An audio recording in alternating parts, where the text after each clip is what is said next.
Kapiling ho natin sa pamamagitan ng ating news team dyan sa impeachment court ay nakausap po ang isa sa mga miyembro ng prosecution panel, si House Prosecutor at San Juan Representative Isabel Maria Zamora with Bombo Jaira Hangayo. Please take it away. Mga kabombas turning show, nakasama natin ngayon dito si House Prosecutor Isabel Maria Zamora dito sa Senado ng Pilipinas. Ma'am, welcome sa Bombo Radio Thank you Philippines. very much. Kasama niyo po si Bombo Jaira Hangayo. Unang-una pag-usapan natin, kanina nagkaroon ng manifestation ulit si Attorney Lorna Kapunan sa pagsisimula talaga ng trial dito. Kaugnay pa rin sa stipulation and even sa pag-present ng defense team na kanilang mga dokumento ay hindi nila pinayagan na magkaroon ng comparison dito sa documents sa prosecution and even sa kanila. Ano po yung masasabi natin dito? Well, ito yung sinasabi namin noon pa, no, na during that pre-trial, they had the opportunity to compare documents, kung gagamitin ba yung prosecution or defense documents. Ang pre-trial pa lang, ayaw nila mag-mark Mhm. ng same marking. We were hoping na mangyari to kasi gusto natin pabilisin nga yung proceedings. Yung pre-trial pa lang, sabi nila sarili nilang marking. Ngayon naman nung gagamitin na yung mga dokumento nila, ngayon ayaw nila mag-compare, ayaw nila mag-stipulate, maski iisa lang naman sa totoo lang itong mga dokumentong ito, no? May kopya sila, may kopya kami. Syempre for us, no, parang delaying tactic yun. Okay. Kakagaling lang ni Attorney Zamora doon sa loob ng impeachment court. Kumusta yung atmosphere doon, Attorney? Kanina, mainit-init yung mga That's sagutan correct. dito ng dalawang panig. Ano po yung observation natin doon sa loob? Well, of course, nakita natin na nagtatalo yung dalawang lady lawyers.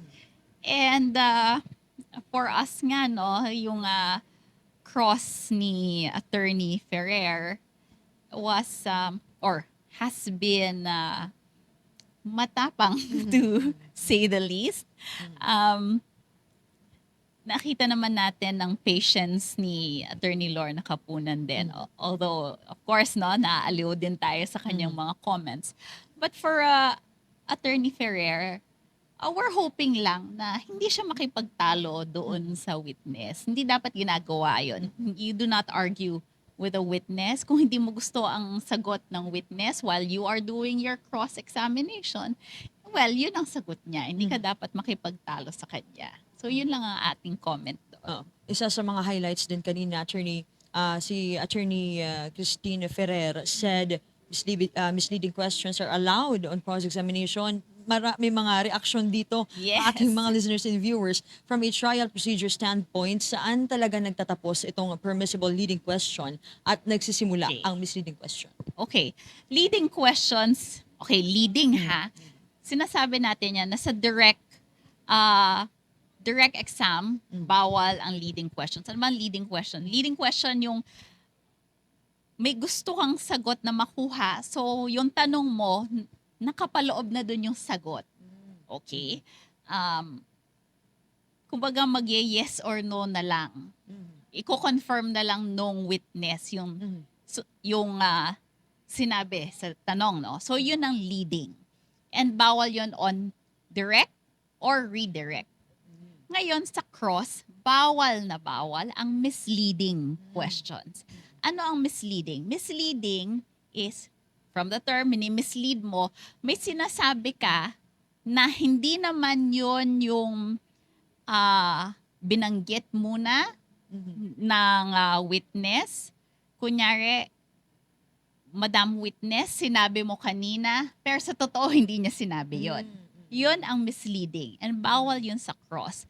Kasi, ang cross, kino-confirm mo o chine-check mo yung credibility ng witness based on yung direct testimony niya. So, sasabihin mo, kung ikaw ang nagko-cross, no, Miss Witness, kanina nung direct sinabi mo yung ganito. O, do you confirm that? O, test mo yung credibility niya. Pero kung hindi pala niya sinabi yon, pero pinapakita mo na kunwari sinabi niya yon. Yun ang misleading and bawal yon. So, with due respect to Attorney Ferrer, bawal ang misleading sa cross. Nasa rules natin yan. Hindi ba nga na parang namali lang yung pandinig niya doon? Or parang out of her emotions, sasabi niya na, yes, they are allowed na pag ganun siya kasi... Baka she was very emotional. Yes, kasi lahat po ng abogado, alam yun. Okay. Follow-up dyan, attorney, kung ang isang question ay technically leading but based on an inaccurate premise, should the court treat it simply as a leading question or separately address yung misleading premise? Okay, siguro, para hindi mabore siguro ang ating watchers, listeners now, no? This is technical. I want to say lang na, in the impeachment court, in fact, we applaud the presiding officer dahil hindi siya very strict with the rules dahil gusto niyang lumabas ang ebidensya para makita ng senator judges, para makita ng public. And he has been very lenient and lax with a strict application of the rules of court. So, maski na nakita naman natin may objection si Attorney Kapunan na ino-overrule na lang ng presiding officer dahil gusto nga natin lumabas ang ebidensya for both sides to. Okay. Balikan natin kanina na mention mo yung yes or no lamang na sagutan dito.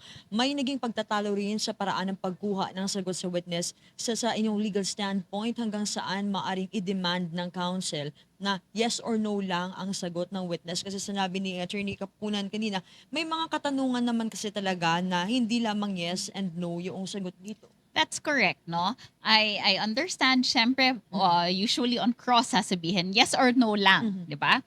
And hindi papayagan ng defense lawyer or yung nagko-cross na magbigay ng further explanation. Kasi nga, ang sagot lang na gusto nila yung maiksi, walang explanation. But I hope that the presiding officer and the center judges will allow the witness to explain further dahil mas maintindihan natin ang bagay, yung issue, kung may papaliwanag pa ng mas mabuti ng witness. And this happens even in regular courts, in trial courts. Now, Day 14, Day 15 saw disputes over documents being shown to the Commission on Audit Witness. Ano yung proper procedure dito, attorney, kapag ginagamit ng counsel ang isang document na hindi pa formally introduced or marked as evidence? Okay. So, in court, in trial court, of course, we follow the rules strictly, no? So, if there was a pre-marking or pre-trial, we already had the pre-marking of documents. Good yon to speed up the process. And we did that also. We had pre-markings here. But of course, again, no, yung presiding officer has been lenient dahil as much as possible, we want to be able to present the evidence on both sides. Okay. Sa iba pang usapin dito, attorney, kuha din kami ng inyong reaksyon kasi last week, usap-usapin yung arrest ni Senator Ronald Bato de la Rosa at nagbigay naman si Vice President Sara Duterte ng komento dito na sabi ng iba na parang ginugulo lang no yung trial dito kasi pinasok yung issue ni Senator de la Rosa. Sabi niya, matagal naman ng magulo yung impeachment dahil may bending the law daw. Ano yung komento natin dito? Well, nakikita naman natin na from the time that the trial started, from the time that pre-trial started, we have been obedient and compliant with the rules, with the orders of the Senate Impeachment Court. Kaya po, I do not think that there's been a bending of the law. Nakita naman natin na active ang defense lawyers, nandyan po sila, and kumbaga, active participation on all parts, including the senator judges and the presiding officer and all of the members of the impeachment court. So, hindi po naman tama na sabihin that there has been a bending of the law in this impeachment process. Now, sa pagtatapos dito sa ating witness, no, si Commission Audit Auditor Celine Medel Campo, sa susunod na naman na linggo, ano yung aasahan natin sa panibagong witness na ipapresenta ng House Prosecution? Okay. So, syempre no, medyo nasa umpisang bahagi pa lang tayo ng confidential funds. We will present all of the as much witnesses as we can in relation to confidential funds. Of course, mahaba ang listahan yan, but we will present the best evidence and the best witnesses para mailabas natin at ang ebidensya at the same time hindi mabore ang public dahil ayaw natin mangyari yon. Gusto natin pati yung mga senator judges na maging active at maging lahat na manood. Okay. Ayaw natin sila mabore dito sa trial na to dahil gusto natin nga makita ng lahat ang ebidensya na hawak po ng prosecution patungkol po do sa impeachable offenses. Kung titingnan natin dito, attorney, yung pacing, kumusta naman yung takbo dito? Sa tingin po ninyo, tatagal pa ba ito? Aabutin talaga, matatapos talaga ito? Or nasa timetable pa rin ba yung impeachment court? Tayo naman po ay nasa timetable natin. In fact, for threats, no, medyo napaaga tayong konti. So, hindi naman namin iprepresenta siguro lahat ng dokumento, lahat ng testigo. In fact, nakita nga natin lately, no, meron mga ginagamit na tables o summaries para nga mapabilis ang identification of documents and pinapayagan naman yun ng impeachment court. So, we will do that as best as we can. Of course, sana yung defense, hindi naman sila mag-delay ng proceedings. And ito, abangan po natin ang bawat testigo at lahat ng ebidensya po na ilalabas ng mga testigo para po mapagtagpi-tagpi natin, makonect natin lahat ito.